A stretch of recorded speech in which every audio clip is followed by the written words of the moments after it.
Hello everyone, my name is Arvind Panda. I am a fourth year student from UPS Dehradun. Currently, I am a legal intern in Lexus and Company for the month of June.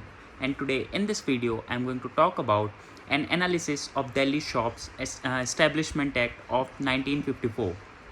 So let us talk about the applicability of the Act. The Act extends to the whole of the Union Territory of Delhi. It applies to all the shops and commercial establishment which include any premises wherein any trade, business or profession is carried out.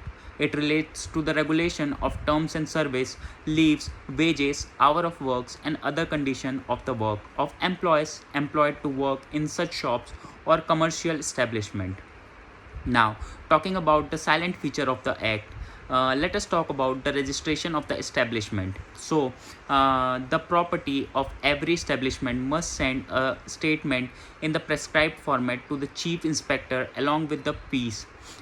This statement must contain name of the employer and managers, if any, name of the establishment if it is designated to, third is portal address of the establishment, fourth is category of establishment followed by the number of employees working in the establishment, and lastly such other particular as may be prescribed. So the statement with the particular as mentioned, we have talked above, must be sent from 90 days of coming into force of the act.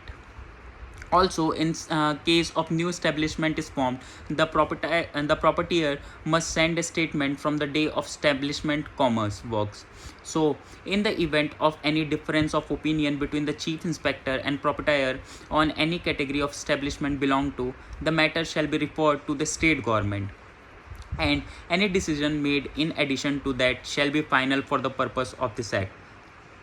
The another important point of the act is on receipt of the statement, the chief inspector, after being satisfied on the correctness of the particulars of the statement, shall register the establishment in the registrar of establishment and also issue a registration certificate in the prescribed format to the proprietor of the establishment.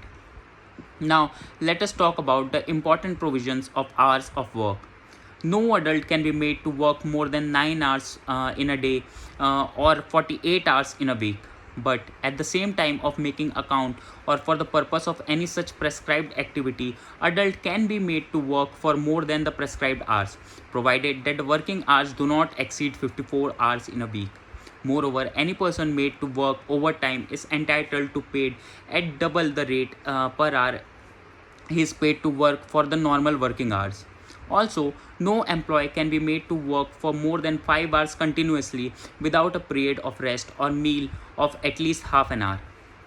The total period of work inclusive of time given for rest or meal must not exceed more than 10 hours in a day. Followed by also one of the specific rule of the act is employers cannot delay the child, that is person below the age of 14 years regardless of the fact that the child is a member of the family that is running the business. Also, no young person or woman shall be allowed to required to work whether as an employee or otherwise if an establishment between 9 p.m. and 7 a.m. during the summer season and between 8 p.m. to 8 a.m. during the winter season. Now, let us talk about the important provisions on holidays and leaves. Every shop and commercial establishment shall remain closed on the closed day. The closed day is that day of the week on which the shop or the commercial establishment remain closed. Closed days can be specified for different classes of shop and establishment. In addition to closed day, every shop and commercial establishment shall remain closed on 3 of the national holiday each year. Every employee shall be allowed to at least 24 consecutive hours of rest weekly holiday, that is per week. Also, no deduction can be made from the salary of the employee for the holidays in closed days or for national holidays. Now, let us talk about the provision on wages. So, wages must be paid to the employee regularly, and payment of wages cannot be delayed by over 1 month. An employee must be given wages without any deduction. However, an employee can deduct wages in the following manners: fine, such as fine, deduction for absence of work, deduction for loss incurred from the damage caused to goods specially entrusted in the custody of the employee, also deduction for house accommodation provided to the employer. Now in this video we have talked everything about the act. So that's all for today's video. Hope you all like it and you gain certain knowledge from this video.